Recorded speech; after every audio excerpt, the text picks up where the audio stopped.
Good afternoon. I'm Jordan Miller, and you're watching ntTV's online report. Yesterday evening, a dispute in the Dallas Galleria Mall resulted in a shooting between two men, leaving one person injured. Shots were fired in the mall around 6:45 p.m. just outside of Nordstrom's after two men, both in their teens or early 20s, began arguing. The victim was taken to Parkland Memorial Hospital, where his condition is unknown. The shooter is still at large. Quaker Oats will be removing the Aunt Jemima pancake brand and logo in an effort to make progress towards racial equality. Aunt Jemima will be retired after more than 130 years on market shelves. Quaker says this change is due to the fact that the Aunt Jemima image is based on a racial stereotype. Quaker Oats announced that they will begin to package without the image of Aunt Jemima in October and will start to rebrand soon after. Other brands such as Uncle Ben's Rice have also been called to rebrand their logos based on racist stereotypes. Yesterday, Denton County Commissioners unanimously approved for law enforcement to receive surplus military equipment. The decision comes after the nationwide protests over police brutality. The program authorized law enforcement to receive equipment such as firearms, munitions, vehicles, and aircraft. The Denton County Sheriff's Office does not participate in the program. As the United States begins to reopen, 21 states are seeing spikes in new coronavirus cases, with Texas taking one of the top spots. CNN's Rosa Flores reports. Here in Florida, Governor Ron DeSantis is continuing to reopen the Sunshine State, despite seeing its highest single-day increase of confirmed coronavirus infections since the start of the pandemic. No, we're not shutting down. We're going to go forward. You have to have society function. Florida will now host the Republican National Convention and could be the temporary home of the NBA and the WNBA.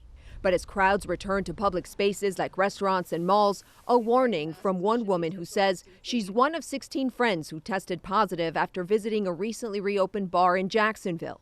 At the time, it was more out of sight, out of mind. We hadn't known anybody who had it personally. Governor, mayor, everybody says it's fine. We go out. It's a friend's birthday. It was a mistake. At least 21 states are seeing an uptick in daily new coronavirus cases over the past week. This as Vice President Mike Pence made stops in Iowa without wearing a mask. The leader of the coronavirus task force downplaying the severity of the disease as President Trump encourages states to ramp up their economies more quickly.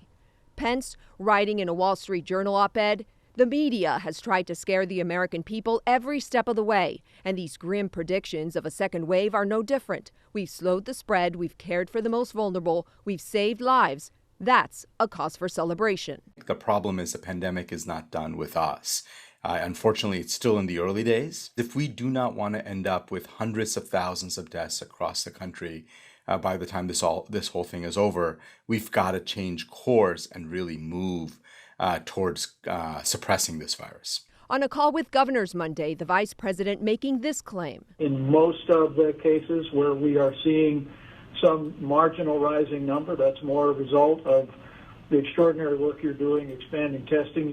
But according to Harvard researchers, the United States needs to do at least 20 million tests per day to safely reopen by late July. The current rate is roughly 500,000 tests daily. And with the president still set to hold a campaign rally in Tulsa, Pence falsely claiming that numbers in Oklahoma are on the decline. Oklahoma has really been in the forefront of our efforts to slow the spread, and in a very real sense, they flattened the curve. The truth is, Oklahoma has seen newly reported cases increase since late May. A senior CDC official slamming Pence for selectively choosing data to highlight, telling CNN, "You can cherry pick a handful of counties and use that as a way to say things are not as bad as they look." But that's not the reality. In the coming weeks, Tesla is expected to announce a second U.S. assembly factory.